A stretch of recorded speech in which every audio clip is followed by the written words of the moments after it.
Hi, my name is Zambia Clark. I live in Lakeland, Florida. I'm currently enrolled in Social Work 553, which is the second half of the first year generalist internship.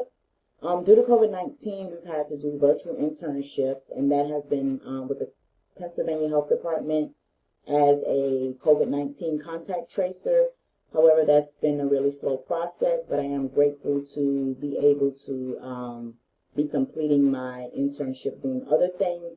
However, I would like to have some face-to-face interaction this semester. I'm so glad to be enrolled in this trauma class at this time because I am a recent divorcee with four boys, ages 14, 13, 10, and 17 months. And I know through this process we have all experienced some trauma.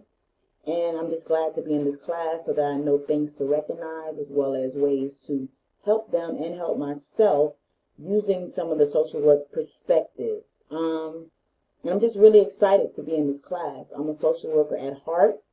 My undergrad degree is in elementary education. However, I love people. I love working with the homeless, veterans, women of domestic violence.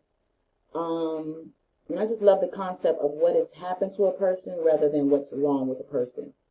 Ways that I'm going to take care of myself this semester is to take some time out to spend with my family and my children, take time out to watch a couple movies, get my nails done, and just do some shopping and just some praying as well.